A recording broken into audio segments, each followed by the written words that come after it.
quickly go to the panel discussion session.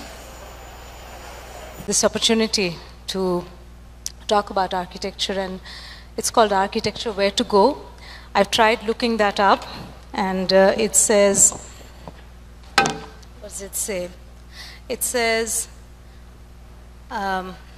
in what place, at which place, what direction, towards what, on what side, to which. These are questions that you might like to look at in trying to answer where to go. So that's, I'm sure you've all been here for the past 1 or 2 hours, and you must have heard Kashef, Chowdhury, and Mun Summ, have I correctly pronounced, yes, and Professor Shabbir. Shall we start with Kashef, Chowdhury?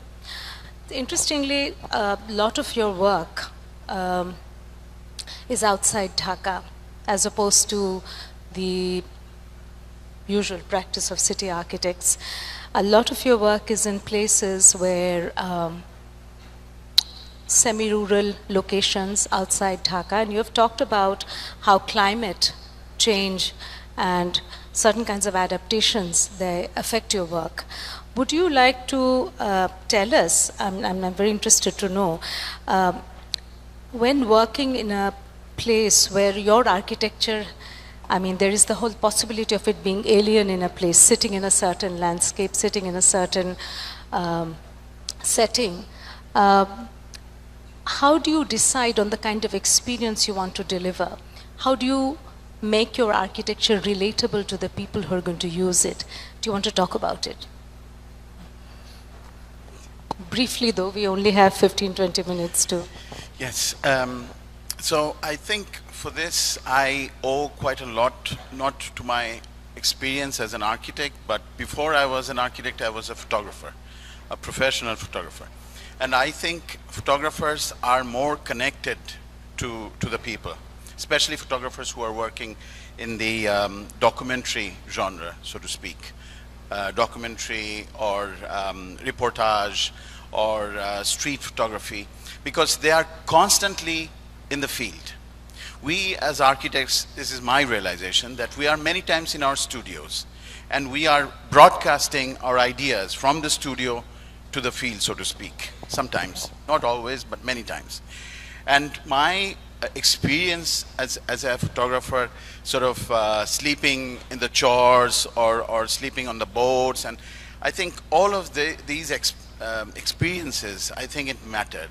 So it was, I think, second nature for me when these projects came.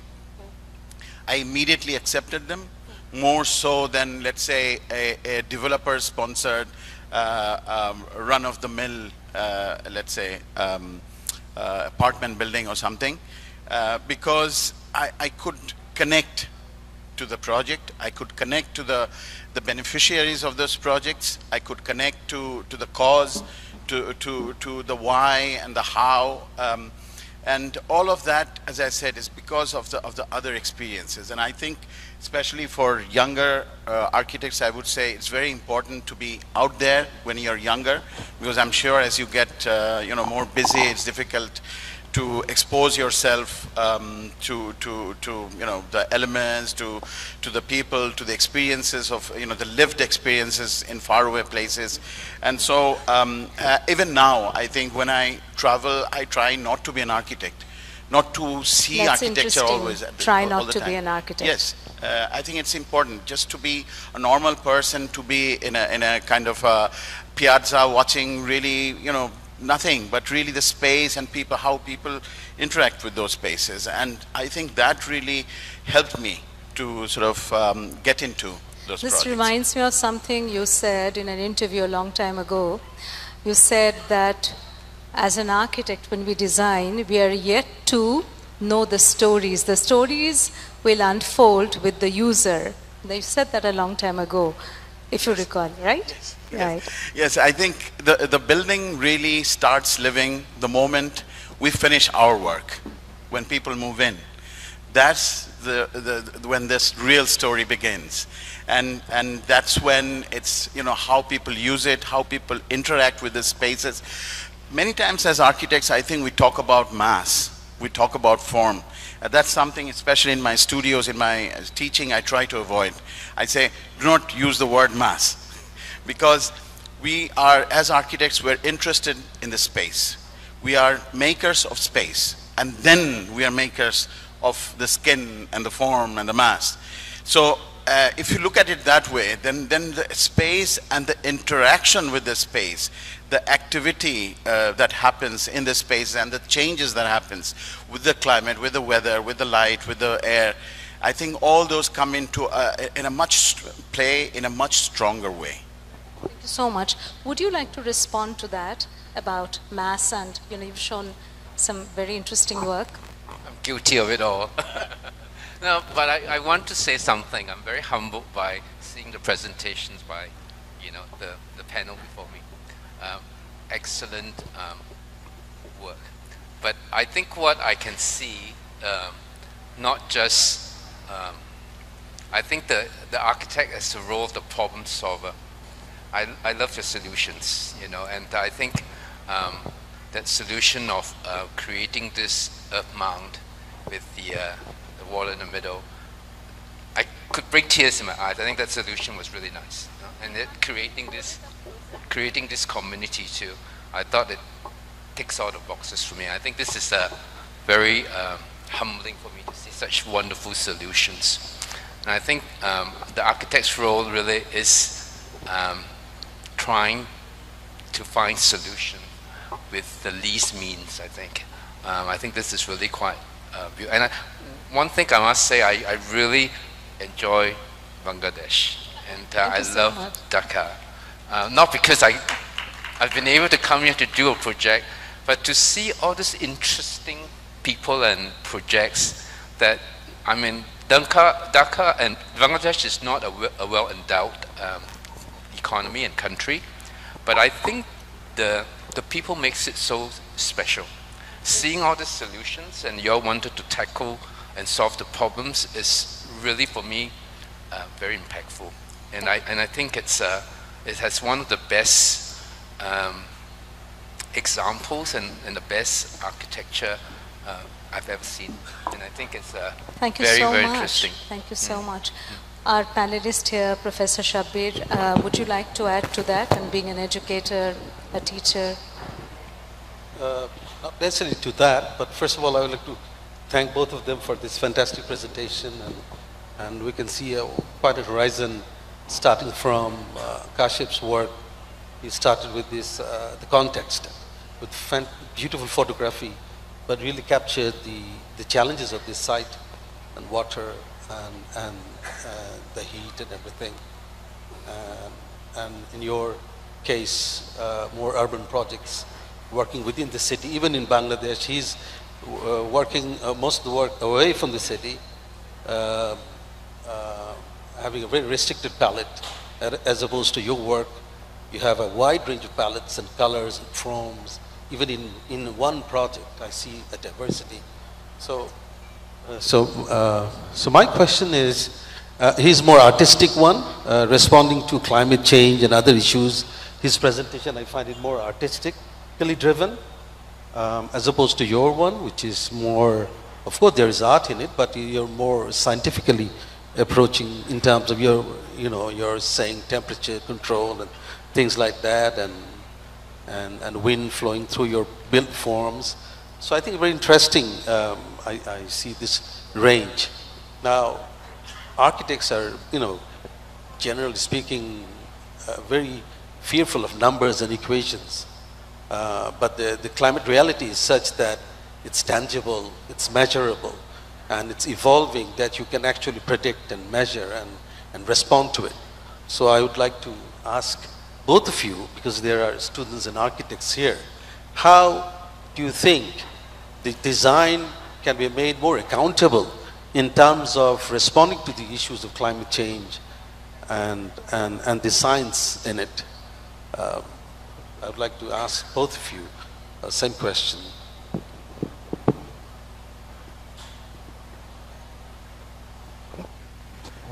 Okay, I sort of anchor the master studio in NUS. It's the Integrated Sustainable Design. I have one of my students here.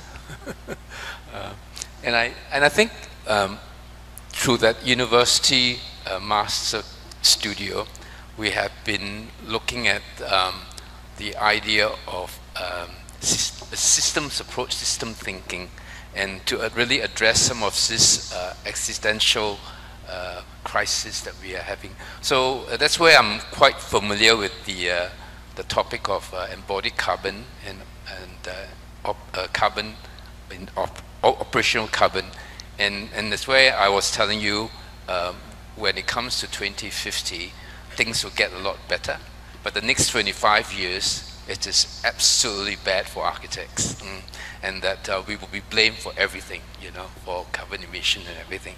But the good thing is that there is awakening in the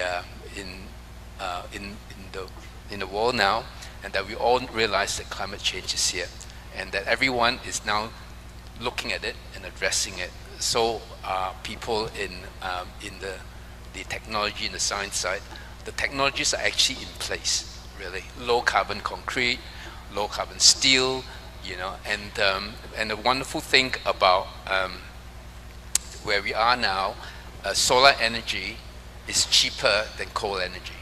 So even all the developing countries will find using solar energy, having solar farms as a cheaper option than to actually use coal. So that is a tipping point. I think the world has now gone to a site where I think we can look forward to a brighter future. But many of these technologies are now in place, but it will take 25 years to scale up. But in the meantime, I think what we have to do in cities is to think about adaptive reuse, retrofit of buildings, rather than to tear the buildings down, because there is a lot of embodied carbon in it. But what we all know now today is that embodied carbon usually is only about 40% of the embodied carbon, the total carbon emission, but 60% is operation. And if we have clean energy, this 60% can be easily addressed, basically. So that's why everyone says we have to electrify everything. We have to have electric PV, we have to have electric buses, we have to, you know, EV cars and all that. That is true. We do need to electrify everything. So that's where I think it's important in Dhaka to really, or Bangladesh to really invest in solar energy.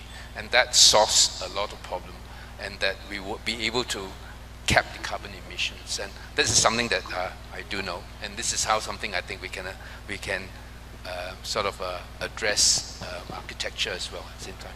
Kashef. And also in your work, I see that you have quite correctly responded to the wind field. You have raised the buildings so that an airflow can go at the city level. But in the engineering community here in Bangladesh, they are always making us aware of the soft story thing.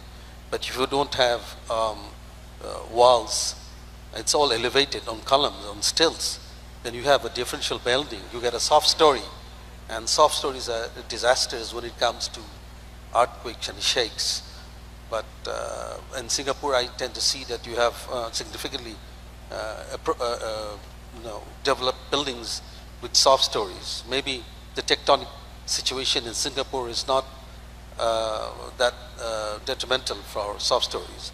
But here in Bangladesh, as far as plate tectonics is concerned, it's quite an issue, as our engineering colleagues remind us all the time.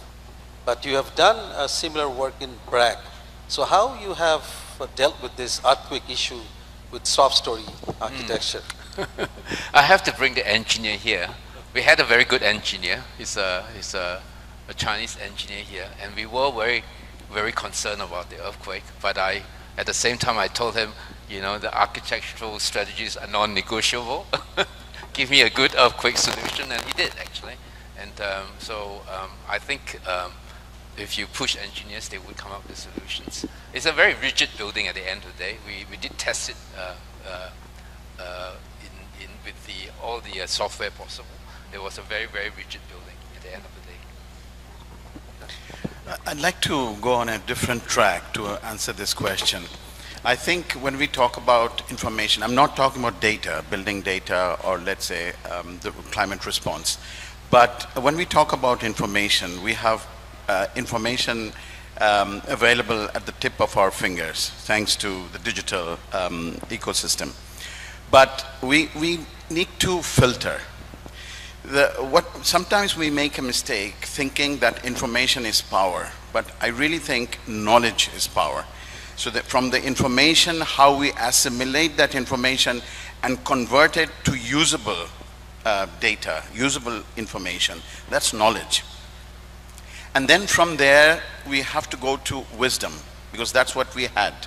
Especially in Asia, for example, for thousands of years, we had the wisdom of agriculture, of building, and slowly, somehow, we're losing that. And I think we need to go back to those things. And because our civilization, the Asian civilization, is much older than, for example, the North American civilization that we see now. So all of that to say that we have the opportunity to learn from each other across the globe, but I think the power lies in how we assimilate all the information and all the data that we have, and where do we want to go from there. That's something we need to sort of rethink and reorganize before we just straight away put it to application. That's something I think that is the job of architects. That no amount of planning data is going to generate a good city. No amount of information is going to generate a good building. But space and the art of space making, coming from or based on or supported by the data, by the information, that's the future, of course. We have about 3 minutes to go. Shabbir, may I, if there's anything you would like to talk about? No, I think my position would be, and given the context of Bangladesh, and answer the watery world. We live in a watery world, and human beings are tuned with this exceptional power to smell water, and that is 200,000 times powerful than a shark that can detect a drop of blood from a faraway place. And our ability to smell water is called geosmin. That's a chemical that comes out when there is rain. We have that capacity to smell water. It's like 200,000 times more than a shark who can smell blood in an ocean. So this is how we have evolved, because with water we see life, we can produce food, we can live by water. But now in our context, water can be a threat because of this climate change, and then because of the sea level rise and the saline front, things like that is coming in Bangladesh. And so I think how we deal with water, I see you have used water in Singapore, which is again a very big challenge for Singapore to have fresh water, and you're using in misting the microclimate, which you have also used in Dubai Pavilion, misting as well. Water is a big problem out there. It's all salt. So I think architects should, come back to their own palette of the soil, water, flood as a creative way, but should be scientific. All should start from understanding of technicalities of it. Mm-hmm. And then you can again go to assimilation and artistic, but you must have a very solid foundation that is accountable and that you can deliver what you are saying. I think from that point of view, everybody, all architects should embrace technology. Thank you. Yes, just before that, I'm reminded of, I'll borrow from Qazi Khalid Ashraf, and he says that, is Dhaka anymore a deltaic city? And architecture is about manufacture of dryness. Is about manufacture of dryness, manufacture of dryness, just, yes, making deserts or bringing dry ideas to the table, if you like. You wanted to say something. I just want to, for example, sustainability, I think one thing we don't associate with sustainability quite often is the cost of arriving at the sustainable solution, let's say. For example, solar panels. The world is very soon going to have 25 billion obsolete solar panels because solar panels die. So I think it's 2028 or 2029, we're going to have 25 billion panels, which we need to get rid of. And things like this, I mean, we were, if you think about it, human beings before the industrial revolution, even here in Bangladesh just 40, 50 years ago, we were quite sustainable. We used organic manure or fertilizer, hardly used chemical fertilizers. We used normal organic seeds, and now we have all this, GMO, and we have problems because of that. And cancer is on the rise, etc. So I think when we talk about sustainability, I think we need to couple this with, as I said, the older wisdom, but as well as what is the cost? What is the cost of generating that sustainable solution, as well as how much are we paying in terms of the other effects and sort of countering those effects that we are sort of experiencing. Thank you so much. I think we have to draw our discussion to a close, so thank you, Kashef, Mun Summ, and Professor Shabbir. I'd just like to end that at this juncture in our nation's history, everything that has been discussed today about architecture, where to go, this is an opportunity to really re-evaluate our position. And we can end with questions. I don't know if you have any answers. We can ask if our people, ordinary people, really involved in decision making in architecture. Do we listen? I think one of the panelists today said talked about the importance of listening. And someone also said that we have to be able to tell stories. And finally, are we being responsible in what we do? I'll end with that. Thank you very much, all of you. Thank you so much. I would request the panelists to stay on stage. Thank you. To mark our appreciation, may I invite Mr. Topon Sengupta, Deputy Managing Director of BSRM Group, to present mementos to our session speakers, chair, and guest.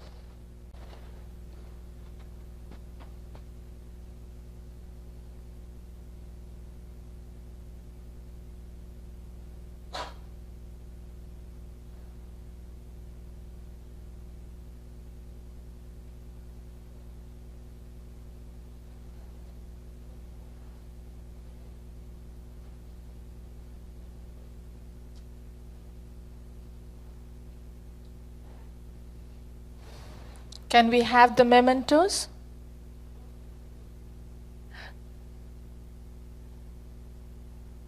A memento will be presented to architect Luva Chowdhury.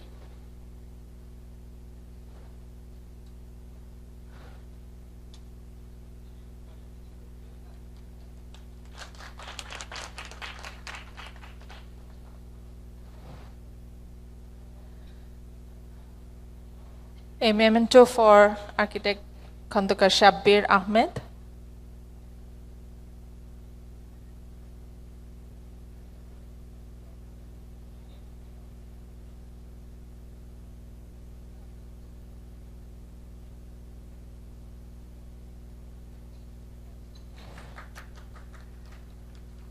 A memento for architect Mun Summ.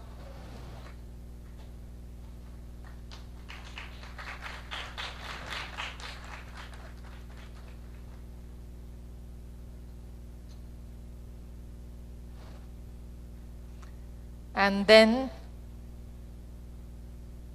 a memento for architect Kashef Chowdhury.